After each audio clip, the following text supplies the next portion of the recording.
Welcome back to Old School Sports and our OOTP 23 playthrough of the Kansas City Royals. We are past the trade deadline on August 1st. Royals basically tied with the San Francisco Giants for the best record in baseball.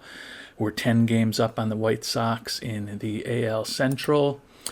And at this point, we are also 4 games up on the Yankees and 5.5 games up on the Mariners for the best record in the American League. So at a minimum, we want to have a first round bye.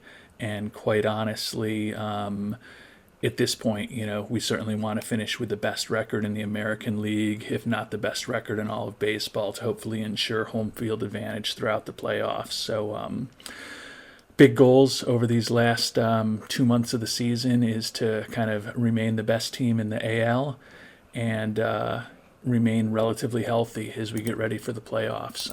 Right now, not a lot of major injury issues for us. Mackenzie Gore has 3 days left but is already healed from his injury. Will Bryan, who was a pretty useful reliever for us in the past, has missed basically all of the past season, essentially. He's been hurt since about July of 2030, so he basically missed the last couple months of the 2030 season and then the first 4 months of this season. He started a rehab assignment in Omaha for us.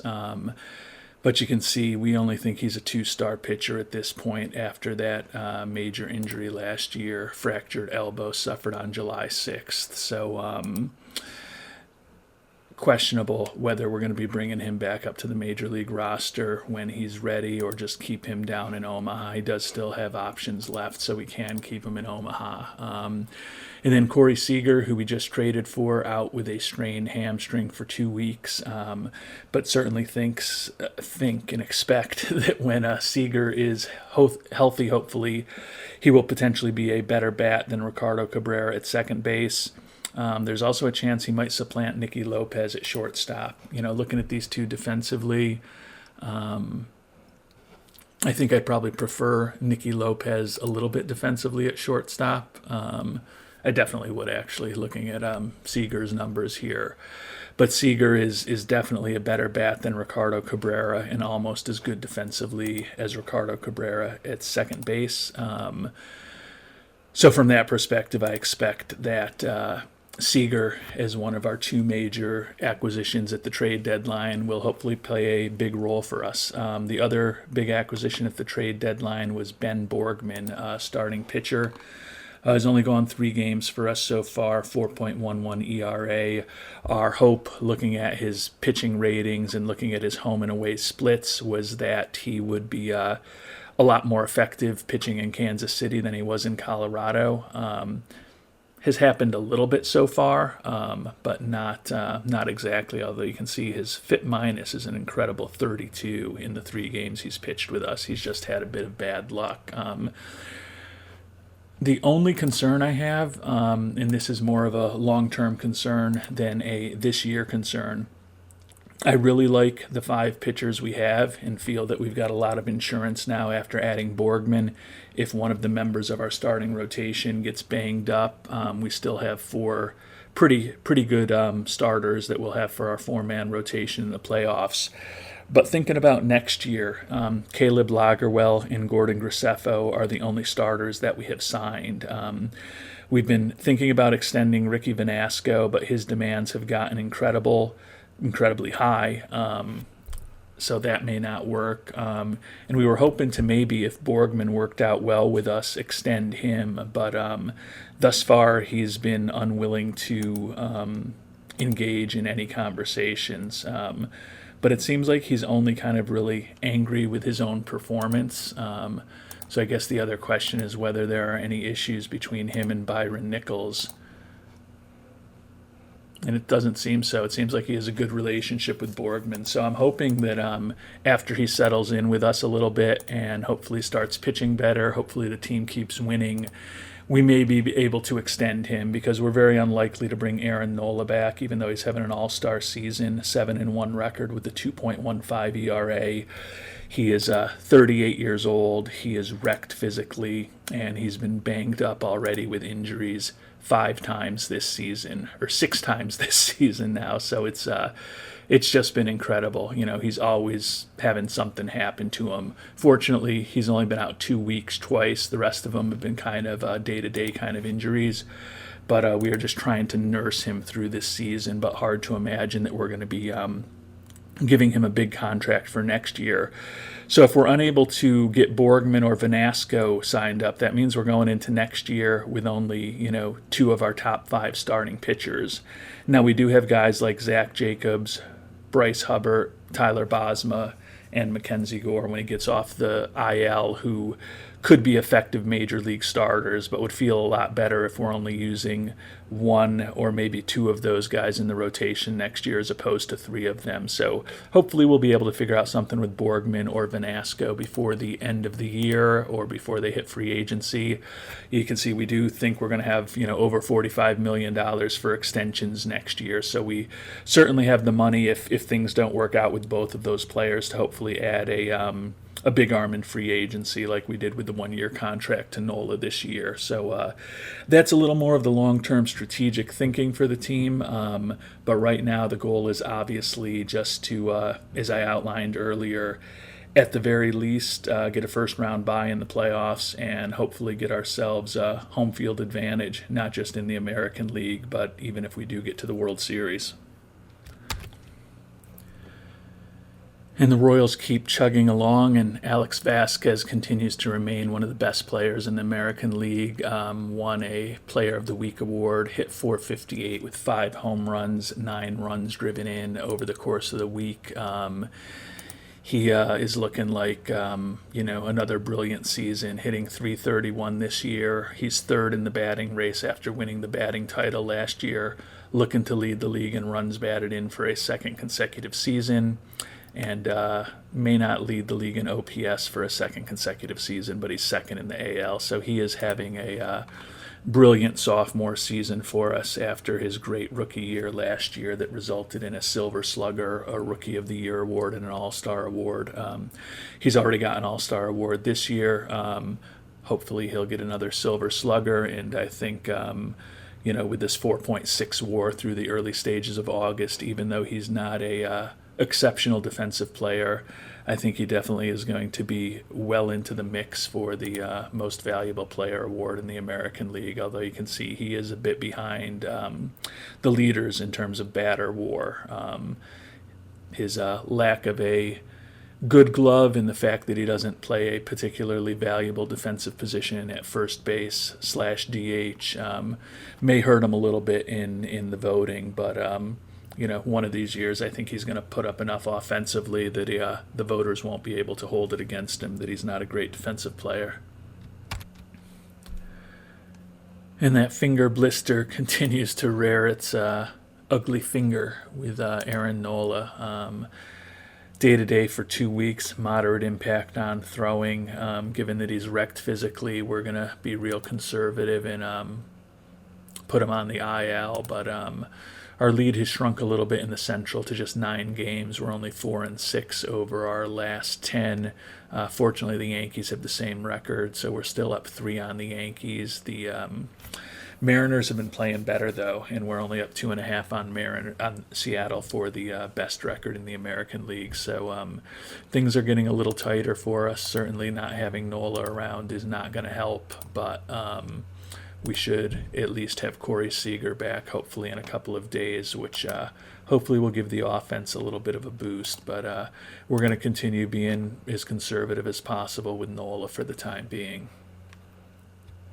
Hope he can be healthy and contribute to the playoffs when we get there. But obviously, we've just been trying to nurse him through this season. I don't know that I've ever seen anything like this. We're in the 2031 calendar year, back to the end of spring training. He's had 7 different injuries, although to be fair, that finger blister has been the issue 4 of those 7 times. Interesting. Ricky Vanasco just reached back out to us about a potential contract extension. He's having the best year of his career, 11-2 record, 136 strikeouts in 118 and a third innings pitched, 3.04 ERA, which is good for a 139 ERA plus, 89 FIP minus, 2.3 WAR on the season. So he's having a big year at the right time heading into free agency. And he is a little more reasonable with this request. $14.6 million a year is certainly not cheap. But when he checked in with us about a month ago, he was looking for the mid-20s in terms of what he was hoping for. So the fact that he has slowed down a little bit in recent weeks, I guess, works in our favor. He's going to be 33 years old by the start of next season. Actually, he'll be 33 in the playoffs this year. But so I don't know that we want to give him a 6-year kind of deal that he's looking for, but would like to potentially lock either him or Borgman up, if not both of them. Check in on Borgman while we're thinking about it. He's now pitched 6 games with us, 2-2 record, 3.82 ERA, 111 ERA plus, and a 56 FIP minus. So our thought that he could, potentially put up above average overall numbers just by getting out of Colorado seems to be accurate so far. Obviously a relatively small sample size. He's still very unhappy, but that's really all just driven by his performance. He is willing to talk to us now, which is good, but he's looking for $26.5 million a year, which I honestly did not expect. Over the course of his career, he's been a below-average pitcher with a 93 ERA plus. Now, granted, a lot of that was driven by Colorado, but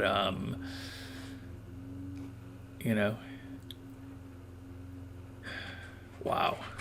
I mean, he's a 35-53 pitcher with a 4.83 ERA, and he's looking for about $26 million a year from us. So that makes me think that engaging with Vanasco is probably the right thing to do for the time being. Obviously, there's a chance we do have enough money that we could bring them both back, but that would end up being our big moves for the offseason if we do go that way, which may be the way to go, but don't have to figure that all out right now. So Vanasco's looking for $14.6 million a year over 6 years with a player option at the end. We're certainly going to offer him less money and less years and probably a team option at the end. But we'll see if we can come up with something that'll at least consider. And we're going to go to Vanasco with a much less attractive contract, 5 years at $12 million a year, so a total of $60 million. And team options for each of the last 2 years. Don't think he'll go for this, but gotta take a shot. Yeah, not good enough. He's willing to do 5 years as long as he's got a player option at the end. $14.4 million a year, so he only came down a little bit. We'll hit him up once more at $12.5 million a year for 5 years. With a team option rather than a player option, but only in the 5th year of the season, not in the 4th and 5th years as we had done before. Still don't think this is going to be enough to get him interested, but it's not something that we have to figure out right now for sure either. He came down a little bit to 14.2. Still wants that player option. I'll give him one last chance, and then we're going to move on. $13 million a year for 5 years. Team option at the end. I think that's as far as we're going to go right now. I don't think he'll do it. No, he is coming down. So we're having reasonably productive discussions with him, but I'm not going to chase after too hard a 33-year-old pitcher. I like Vanasco, but he's 33 years old shortly. He's fragile. I don't want to lock him up at big money for the long term. Everything about him except his control is above average, but he does walk a lot of batters, as you can see. He's over the last few years averaged more than right around or more than a walk every 2 innings, which is not optimal, but love that he's a hard-throwing, extreme ground baller. So we'll probably re-engage with him down the line. The other good piece of news is that Corey Seeger is now eligible to come off the IL. We are going to send him to a rehab assignment for just a couple of days, but expect that he will be joining the big league team, and Victor Rosa will likely be headed down to AAA again after a few days. And the battle with the Mariners for the best record in the AL is getting really tight. They just took 2 out of 3 in a series from us. We did fortunately win on Sunday to avoid the sweep, but you can see we're only up a game and a half on them at this point. We're still ahead of San Francisco for the best record in baseball also, so we're holding our own, but our lead in the division and our lead for the best record in the American League are both shrinking over the first couple of weeks of August so far. Let's check in on what Seeger's done in his first few games in Omaha. Played 3 games, 3 for 12 with a couple of doubles, driven in a couple of runs. Rest status is good. I think it's time to bring him up. So we are going to send Victor Rosa down. Oh, this is interesting. Clubhouse secretly appreciates us getting rid of Victor Rosa, not very popular player. Obviously, not the best personality there, but I had never seen that before. So I had been thinking, particularly with the trade of Jordan Groshans that we made to bring on Corey Seager, that Victor Rosa might have a prominent role with us next year as a utility infielder, but if he doesn't get along with everybody, that might not work out. As I said, my hope is that Corey Seager takes over at second base for Cabrera. Obviously, I can force it if I need to, but let's see what Byron Nichols thinks. And he's actually got Corey Seager at DH against both lefties and righties, and that takes Junior Marin out of the starting lineup. Also takes Juan Palomares out of the starting lineup as a DH against lefties. Palomares is hitting .293 this year in 184 at-bats, and Junior Marin, although he has slowed down, still hitting .269 with 27 homers and 83 ribbies, a 123 OPS plus. I appreciate the loyalty of Byron Nichols to Ricardo Cabrera, and he is a little better defensively than Seager, but the bat for Seager is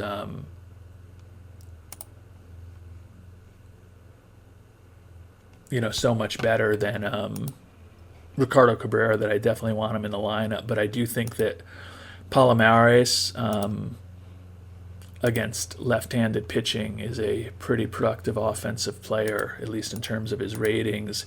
And obviously Junior Marin having a nice year and is a pretty productive hitter with good power against right-handers. So I am going to actually force start Seager at second base,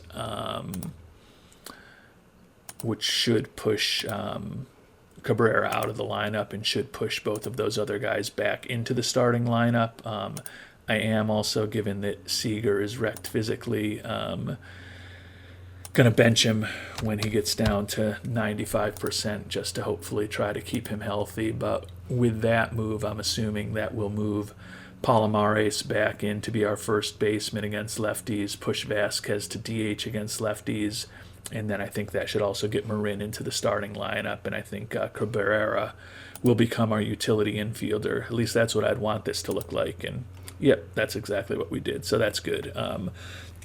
Seager's in the lineup. He's going to be batting second against righties and fifth against lefties, so I think his bat could definitely help. But good to have Palomares and Junior Marin both in the starting lineup now. I think we lose a tiny bit defensively by not having Ricardo Cabrera in the lineup, but I think we get a lot more offense with Junior Marin and Juan Palomares in against righties and lefties than we do with having Ricardo Cabrera batting 4 times a game against both. And Sal Frelick banged up again. He's wrecked physically, 31-year-old corner outfielder. Definitely kind of breaking down physically this season. You can see he's consistently, been among the league leaders in steals, and he's only got 14 stolen bases this year, 86 OPS plus, 83 WRC plus. Certainly someone, given that he's going to be making $9 million next year and the year after before we get into the team option, certainly someone that we may look to move on from this offseason. Right now, I do like the fact that between Diaz, Marin, and Frelick, we've got 3 above-average offensive players to kind of fill those corner outfield spots, even though certainly Frelick hasn't performed that way this year. But we'll be conservative with him, place him on the IL, again, trying to coax him through the season. Go back down to AAA to find somebody to bring up. May give Nazir Muley another chance at the major league level. Hit 256 in his first 43 bats at the majors this year, hitting 266 down in AAA. But he's a pretty versatile defensive player. The other option would be to give Jackson Chorio another chance. And he did hit 368 when he was up with us this year and hit 326 in Omaha. Not quite as good and versatile defensively as Muley is, but he is a better offensive player. So I think going to contradict myself and bring up Jackson Chorio to help out the team for the next few weeks while we are without Mr. Frelick. The Royals are playing a little better as we head towards the end of August. Frelick's recovery is unclear, so glad we put him on the IL. And now Bobby Witt Jr. is also day-to-day with a sprained thumb. Minimal impact on hitting and throwing, expected to impact him for about a week. Having a nice year with a .305 batting average, 21 homers, 41 steals, which I believe is leading the American League. He's put up a 145 OPS plus, a 5.9 WAR, so another vintage Bobby Witt Jr. season, although he hasn't been driving in as many runs as he has in the past.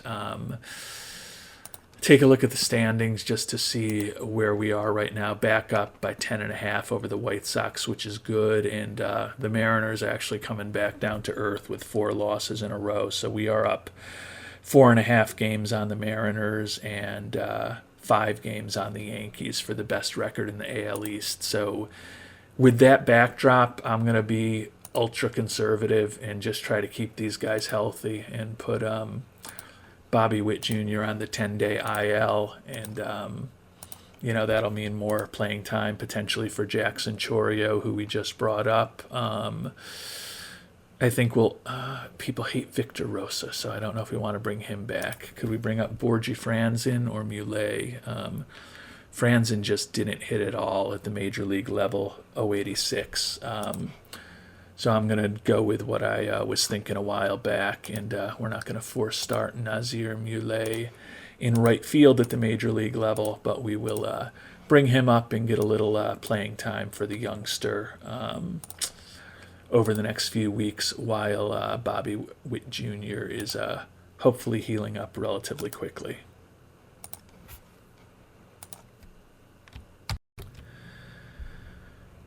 And Aaron Nola ready to come off the IL. I don't think he's been down so long that we're going to do a rehab assignment with him. Been a really weird year from him. He's been incredibly effective, 1.94 ERA, but it's just been a challenge to keep him on the field. You can see he's played 20 games, all starts, and he's only gone 88 and a third innings, so he's not even going 4.5 innings a start, but that's because on several occasions he's gotten knocked out of starts early with injuries, and we also do have him on a 90 pitch count, so we're being real conservative with him.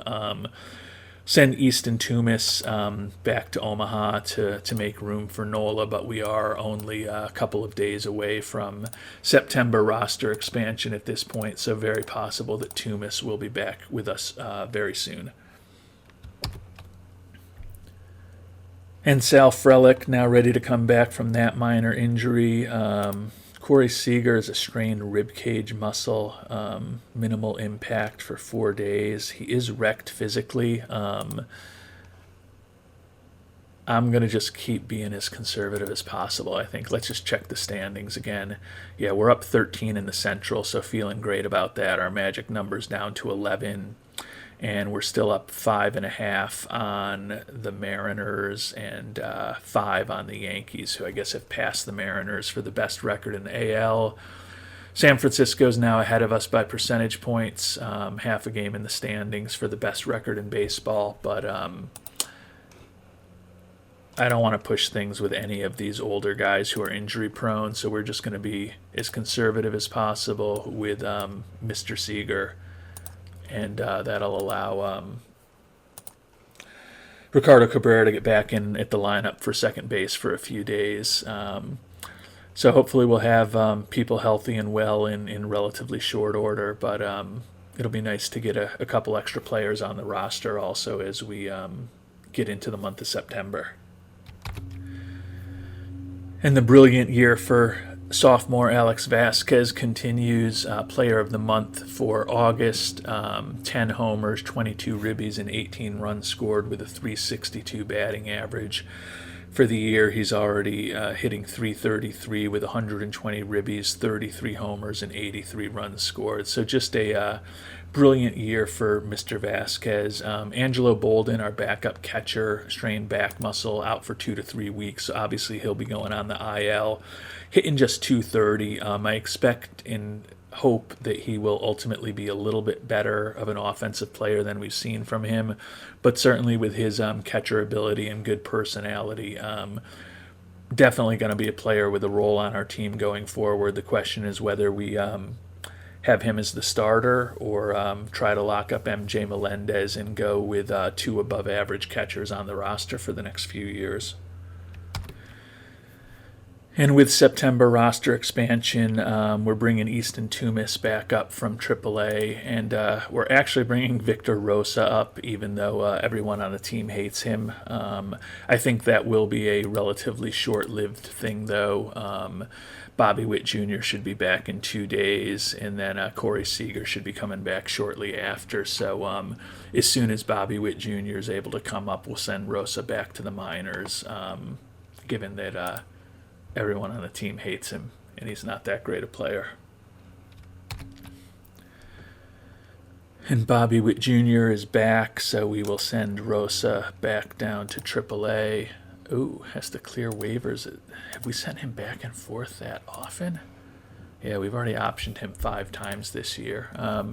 Well, given that everyone on the team hates him, we're willing to risk losing him, so we are going to waive and DFA him, put Bobby Witt Jr. back on the Major League roster, update our lineups, and hopefully continue playing well.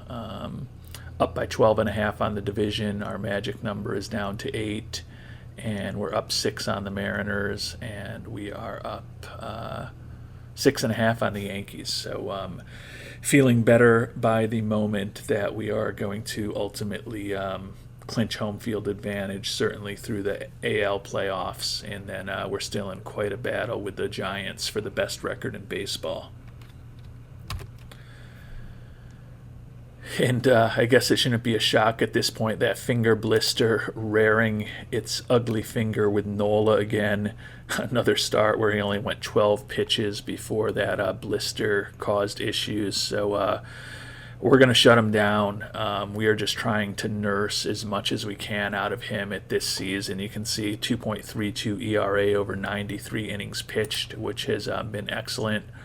But this is now the 8th time since March 28th that there has been a physical issue with him. In 5 of those 8 times, it's been that finger blister. So we're just going to put him right on the IL and hope that we can get this right before the playoffs.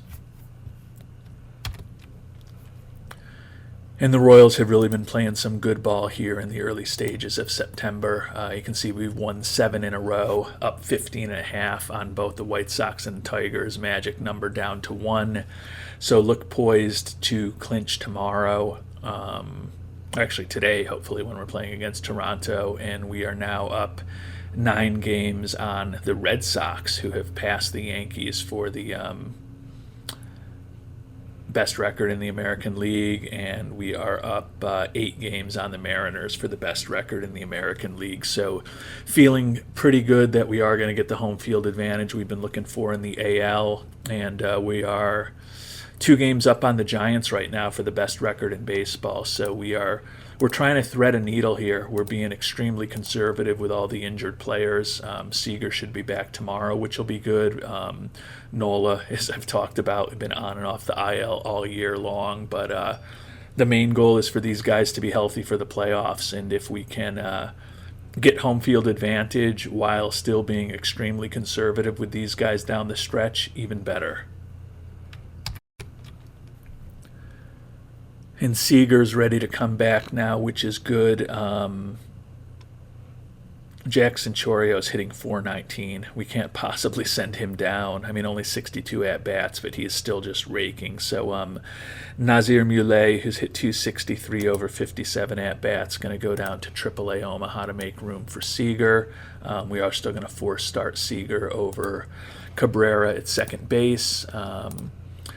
So that leaves us with Cabrera, Chorio, and Fabrizio Valera as our bench players, along with temporary backup catcher Patrick Bailey until we get Bolden back. So, and we have won the AL Central. We did beat Toronto yesterday. So let's just keep these guys healthy over the next couple weeks before this season comes to an end. That's all I'm asking. And I just moved Rosa to AAA after he cleared waivers, and got the message again that everyone is very happy that he's gone. So certainly a player that we are going to have to move on from, this coming off season, and hopefully we'll stay healthy over these last few weeks of the season and not have to bring him back and not have to use him on the playoff roster.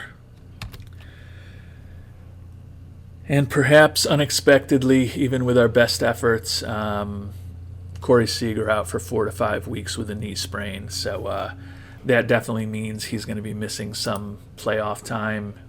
Hopefully we'll still remain in a position where we've got the first round bye, and maybe we just lose him for a division series. Hopefully we can get by that without him and then have him back for a potential ALCS. But just trying to keep these guys healthy at this point. And now I'm not going to bring back Rosa. It's pretty clear that everybody hates him on the team. So Nazir Muley will be coming back, so give him a little more playing time. Cabrera back into the lineup as our second baseman, where he's been in and out all season. Would love to get Nola and Bolden both back healthy over the next few days, and then not have any other injuries. It's Sunday, September 14th. Looking at the schedule, we've got a week and a half left in the regular season, admittedly including a doubleheader against Houston. Just want to stay healthy here. We're up 14. Well, we've already clinched the division, obviously, as we talked about, and Mariners are playing a bit better, but we're still up 6 games on them with, I guess 11 games to go. So no excuses for us to not have the best record in the American League. We have slipped back behind the Giants for the best record in baseball, as they've won 7 in a row. But if that matters and we get to a World Series this year and we're up against the Giants, it'll still be a very successful year, even if we have to play an extra game on the road in the World Series. MJ Melendez just reached out again about an extension. His number's gone up. It was $12.2 million the last time he was asked, and he's looking for $15.2 million now. not having that great a year. 234 batting average. He has hit 19 homers, 106 OPS plus, 100 WRC plus. Certainly not going to chase after an extension for him right now at this point. Going to be a really interesting end to the season here, though. You can look at this. Mike Augustini hitting 333. Our rookie center fielder, Angelo Vasquez, hitting 333, and Alex Vasquez hitting 330 as he tries to win a second consecutive batting title. So going to be a great battle going on with those three players for the AL batting title. Vasquez is up 8 to lead the league in ribbies for a second straight year. Bobby Witt Jr. up by 5 to lead the league in steals, and then Vasquez also chasing Augustoni for OPS. Augustoni's put up a 9.2 WAR. He definitely may be the guy who is going to keep Alex Vasquez from winning an MVP award with the numbers he's put up for Houston, although Houston is 4.5 behind the wild card, so it'll be interesting to see if the fact that he's not playing on a great team is factored in. But he has got an incredible offensive profile, pretty similar to Alex Vasquez. 333 average, 30 homers, 97 ribbies, and he is a pretty good defensive second baseman looking at those ratings, so that explains, part of the reason why his WAR is so high compared to Alex Vasquez's. Looking at the pitch areas, Caleb Lagerwell is third in the league in ERA, nice solid 12-8, 3.62 ERA, typical Caleb Lagerwell season. He is Mr. Consistency for us. And then Josh Hader is second in the AL in saves. So it's been a good year so far. Been a great year so far for the Royals, quite honestly, with 10 games to go. So let's hope we can finish strong and, most importantly, not have any injuries down the stretch here. And we just got backup catcher Angelo Bolden back off the IL yesterday. Aaron Nola ready to come off today. So we'll have to decide. Bob Williams, the youngster, has put up a 2.49 ERA at the major league level. Going to be hard to send him down. Toomas has put up a 3.90 ERA. Bryce Hubbard, 2.80. Fortunately, I guess Toomas is going to go back down to AAA, put Nola right back into the rotation. Hopefully we can get him a couple, maybe one start. We're going to put him on an 80 pitch count. Just don't want to mess around with that blister. We'll up the pitch count if and when, well, not if and when we get to the playoffs. We're obviously in the playoffs. We do have at this point 1, 2, 3, 4, 5, 6, 7 games left, given the doubleheader against Houston. So I guess that means we'll probably end up pitching Nola twice, which I think is fine because we're going to have the bye for that wild card series. So we don't have to get too stressed out about setting up our rotation perfectly because we're going to have that wild card series for everyone in the pitching staff to get some rest before the AL Division Series begins. So, things are good. 99-56 record. Just about to win our 100th game. Still a half game behind San Francisco for the best record in baseball. Our 238 run differential is by far the best in the American League and actually by far the best in baseball. We are underperforming our Pythagorean expectations, but only by 2 games. So in the context of some of the seasons we've had in the past, that's really not too bad. Looking at the Red Sox, they're not going to catch us. They're 10 games behind. So the only question is whether the Mariners could catch us for the AL's best record. They're 5 games behind us right now with 7 games to go. So feeling pretty good that hopefully we'll have this all clinched up in the next few days before the end of the weekend. And the deposed Victor Rosa had a wonderful week for Omaha, but still think with the fact that everyone on the team hates him, we can't have him back next year. Nola looking for an extension.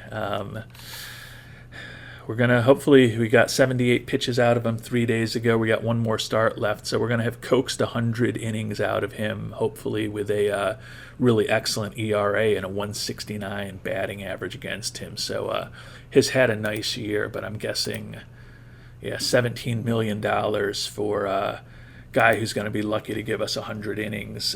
Certainly not a move that I'm going to make right now.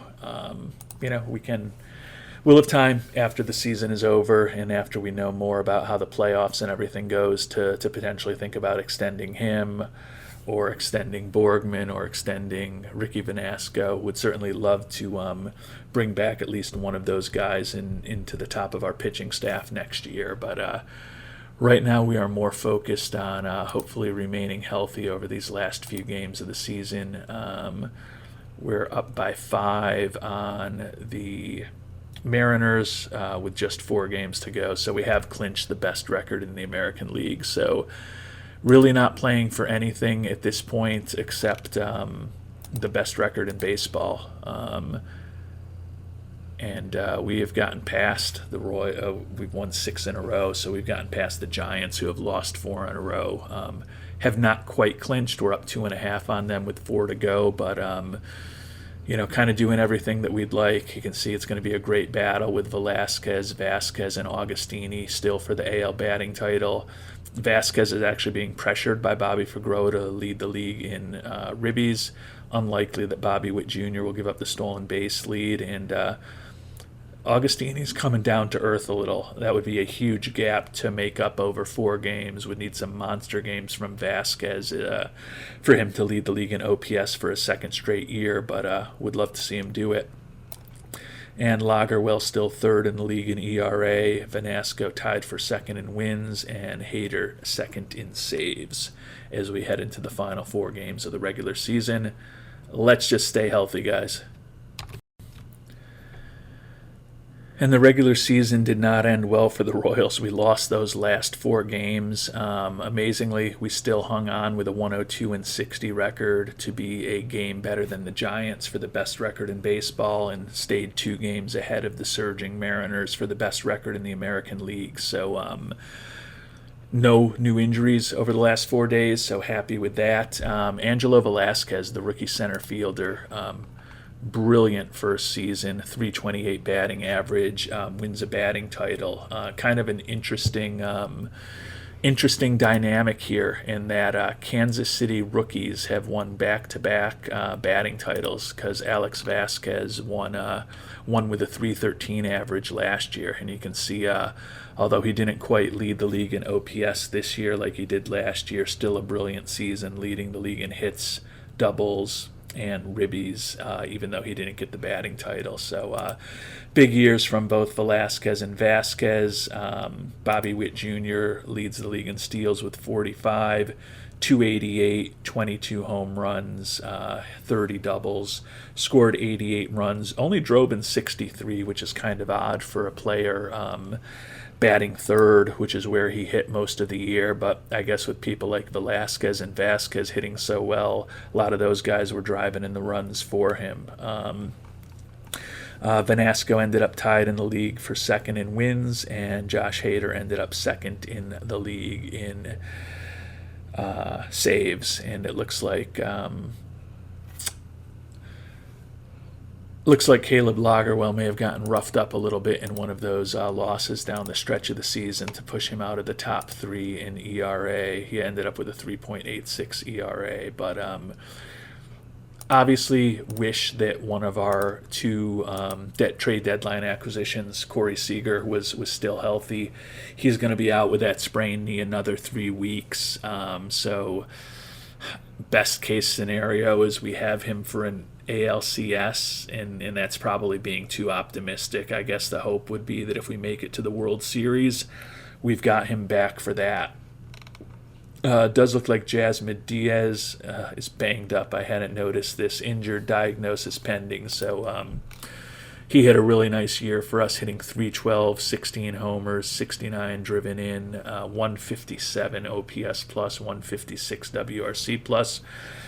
We'll find out in our next episode whether that ends up being a serious injury or not. Just when I thought we were safe, I noticed that we are not. But we'll see what happens. Hopefully it's not a serious injury, and we do have the first round bye, and then we've got home field advantage after that. So feeling pretty optimistic as we head into the playoffs, and we'll see what that optimism turns into in our next episode. Until then, thank you so much for watching, and hope you have a great day.